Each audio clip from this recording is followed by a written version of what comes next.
Bonjour tout le monde. Ici, on va voir le théorème de la divergence, un des théorèmes principaux du calcul vectoriel intégral.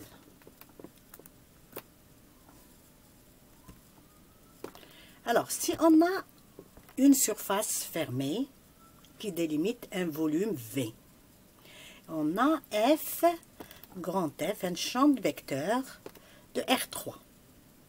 Défini sur un ouvert D de R3 qui contient à la fois S et V. S, c'est le bord du volume V.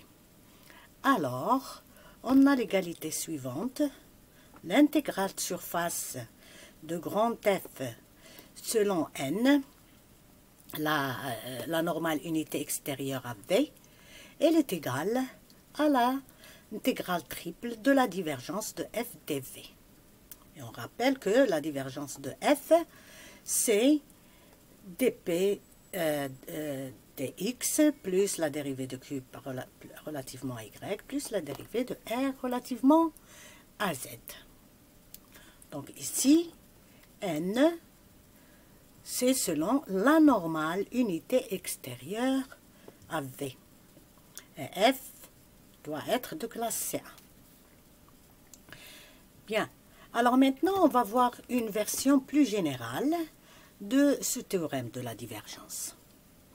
Donc, si on a V un domaine régulier, bon, la définition de domaine régulier, c'est comme ceci. Si on a des VI de I égale à 1 de M, avec V, c'est V0 moins la réunion des VI bar, bon, on va mieux comprendre ces hypothèses sur la figure que je vais montrer là.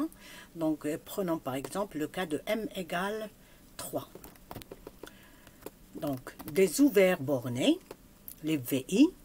V0, c'est tout ça, ce qui est entouré par ça, le tout. Ça, c'est V0. V1, c'est ce volume-là, c'est un volume. Et la V2, c'est un autre volume, et V3. Alors, les S0 ici, c'est la surface du volume V0, le bord du volume V0, et les S2, les SI, ici, S1, S2, S3, sont respectivement les bords de V1, V2, V3. Donc, c'est un volume qui est troué. Donc, notre V, c'est le V0 moins les VI, c'est-à-dire toute cette partie-là. C'est le volume V0 auquel on enlève les VI. C'est des trous dans le V0. Voilà. Alors maintenant, pour l'orientation, on suppose qu'il y a une orientation, un champ de vecteurs continu par morceau de normale extérieure à V. Donc, normale extérieure à V. Donc, sur le V0, la normale, elle va comme ceci, extérieure à V, parce que V, c'est tout ça moins le VI. Donc, c'est tout ça.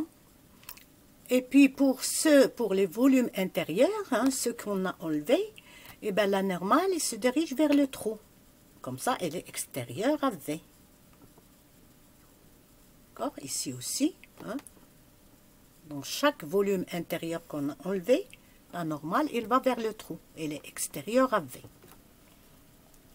Bien, alors, maintenant, si on est dans ce cas de figure, c'est-à-dire un domaine régulier, et la normale extérieure unité à V telle qu'on l'a définie, et F, un champ vectoriel de R3 de classe C1 sur un ouvert D qui contient tout ce volume et son bord, alors l'intégrale de surface de F selon cette normale extérieure unité sur le bord de V, il est égal à l'intégrale triple de divergence de F dV.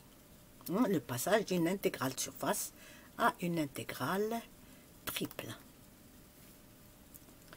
Bien, alors maintenant, Donc, on va faire une application de ce théorème. Donc, utiliser le théorème de la divergence pour calculer cette intégrale de surface sur le bord de V, avec V égale ceci. Et N, selon la normale, unité extérieure. Donc là, on reste dans les hypothèses du théorème. Alors, c'est quoi le volume qu'on nous donne ici? C'est l'ensemble des x, y, z, tel que x carré plus y carré inférieur strictement à 1, ou bien inférieur à 1, et z compris entre 0 et 1. Donc ça, c'est les équations de disque. Disque. Donc, c'est des disques de rayon 1. Et le z, il va de 0 à 1. Donc, disque sur disque sur disque. Donc, ici, c'est quoi le V? C'est un cylindre plein, de rayon 1 et de hauteur 1. Et le champ de vecteur grand F de x, y, z est égal à x carré 0, 0. Donc, ici, P, c'est x carré, Q, c'est 0 et R, c'est 0. Bien. Alors, donc c'est ça le F, PQR. Et c'est quoi alors la divergence de F? La divergence de F, c'est la dérivée partielle de ça par rapport à x, qui est 2x, plus la dérivée de ça par rapport à y, ce qui est 0, et plus la dérivée de ça par rapport à z. Donc, ça nous fait 2x. Bien, alors, c'est quoi le théorème de la divergence? Donc, l'intégrale de surface de grand F selon n sur le bord de V, elle est égale à l'intégrale triple de la divergence. Donc, c'est égal à l'intégrale de 2x dv sur le volume V. Donc, V ici, on a dit, c'est le cylindre plein. Ah, mais entre parenthèses, c'est quoi le bord de V? Donc, on a le cylindre plein. Donc, le bord de V, en fait, c'est quoi? C'est la surface latérale, union les deux bases. Bon, on ne va pas en avoir besoin ici, mais juste entre parenthèses. Bien, maintenant, on a appliqué le théorème de la divergence. Donc, cette intégrale de surface est égale à cette intégrale triple. Voilà, on a fait la première étape. On est bien dans les conditions. Le n, c'est bien la normale extérieure unité. Ok, alors maintenant, donc, première étape terminée, on va passer à quoi? On va passer au calcul de cette intégrale triple. Alors, comment est-ce qu'on va faire? Bien, ici, c'est les coordonnées cartésiennes. dv en coordonnées cartésiennes, l'unité de volume, c'est dx, dy, dz. Mais ici, on a dit qu'on a quoi comme volume? On a un cylindre. Donc, on pense aux coordonnées cylindriques.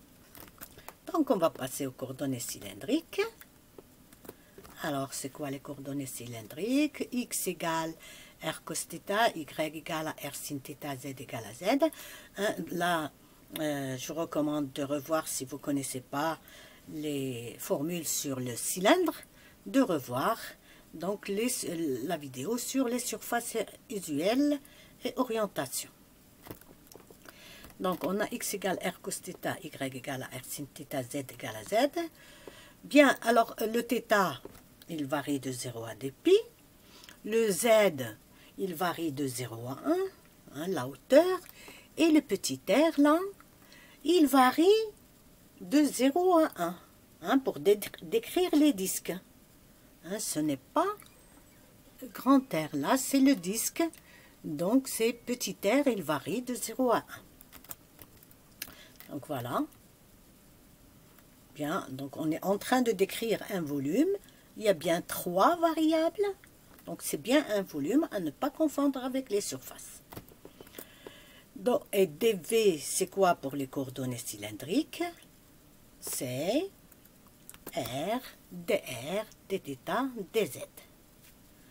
Bien, alors donc, si on réécrit le théorème de la divergence, donc l'intégrale surface de f selon dv, elle est égale à l'intégrale sur v, hein, v décrit comme ceci, de 2x, 2r cos θ, et fois dv, et dv c'est r, dr, dθ, dz.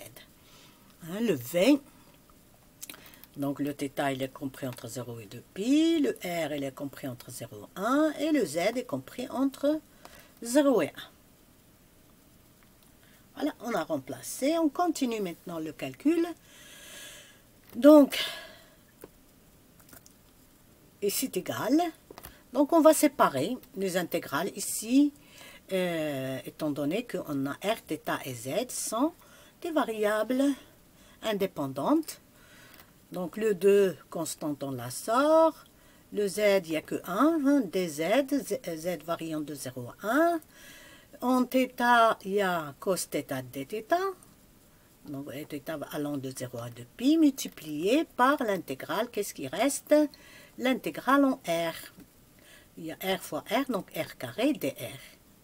Et après, c'est le calcul de ces petites intégrales. Donc celle-là, elle est égale à 1.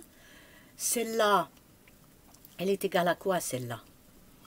Celle-là, la primitive de cos θ, c'est une primitive, c'est sin θ. Sin θ compris entre 0 et 2π.